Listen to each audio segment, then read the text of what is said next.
Do you do home dog boarding and daycare and have clients who are more anxious about separating from their dog than their dog is about separating from their human? Because let me tell you, separation anxiety starts with the human first. And here's 3 steps that you can do to help eliminate separation anxiety and keep yourself from losing your mind with a dog who is constantly whining and freaking out about their owners. Hey there, my name's April with Conscious Pet Sitter, and if you are sick and tired of working more and earning less and you want to learn how you can create a lifestyle out of this that doesn't drain you, doesn't kill you, and doesn't drain the bank at the same time and still maintain your love for animals, then hit the like button, hit the follow button, and make sure you stay tuned for more tips. Step number 1, you want to create a boundary. This is a physical boundary that you set up so that when the customer arrives with their dog, the customer automatically does not pass that boundary. That boundary helps keep them from lingering a little too long, let's just say. When you meet them at the boundary, you want to open the gate. Just let their dog through.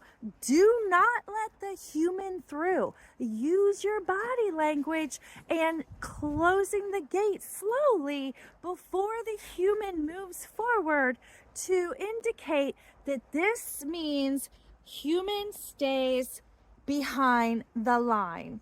When you do this, you're going to help non-verbally make sure that the human does not linger and therefore start building up anxiety that their dog is going to start to feel and worry about what's going on. It's also going to give the dog a chance to run out and sniff around the yard, and while they're doing that, hopefully you can kind of get the customer out the door without the dog realizing. So again, it lowers their anxiety. Number 2, before the owner arrives with the dog, this is so important. You want to coach them on how to manage the drop-off. This is important. You make sure you highlight the reason they want to do this is so that their dog does not suffer from separation anxiety. When you put it in the perspective of this is to help your dog not have as much anxiety, this is to help your dog from freaking out and stressing out, this is what's going to benefit your dog if you can do this. They are much more likely to be motivated to do their best.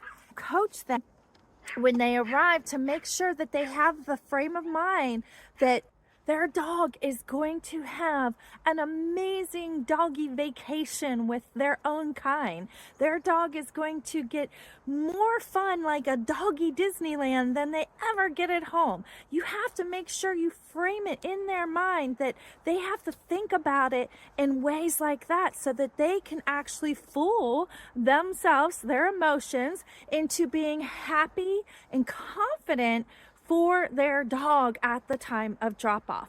Reason being is if the human is feeling worried, anxious, stressed, concerned, sad, any of those low energy feelings, the dog is going to pick up on it.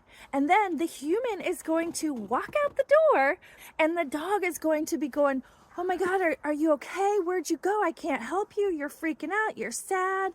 You're stressed out. I totally felt your energy. And now I can't do anything about it because you disappeared. And they're going to freak out even more and drive you, the dog sitter, crazy. So, funny story on this. I actually had a customer years ago. It was her first time dropping off her dog. She had never left her dog with anybody before. She totally trusted me, but she was still flipping out and so sad to leave her dog that she started crying when she left. Even though I'd coached her and everything, she just was struggling with it so much. She started crying when she left out that gate behind my shoulder. And her dog picked up on it. And he stayed right by that gate as close as he could for the next 24 hours, whining. And when we were inside, he was by the door or looking out the window, whining. Now, you and I both know that not only can wear on our patience, to put it lightly, but it can also disrupt, and it normally does, disrupt the entire pack and the energy of the frequency of everybody in the pack. So it makes our job 10 times harder because then everybody is all on edge, walking on eggshells and amped up, right? So we can't have that. In order to keep the peace, in order to keep everybody safe, we have to nip the separation anxiety in the bud as quick as possible. So here we are, a day later, the dog is still doing this. I call the customer and I say, listen, I need you to put on your most happy, confident voice. And I'm going to put you on speaker and I need you to talk to your dog and tell your dog that you're okay. Your dog is worried about you.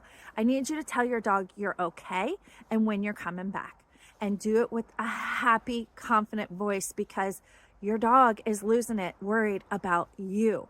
And so she did. She got on speaker and she did a phenomenal job and literally hung up the phone, and her dog turned around, walked out into the yard and started doing normal dog things and enjoying himself for the first time after being here for an entire day.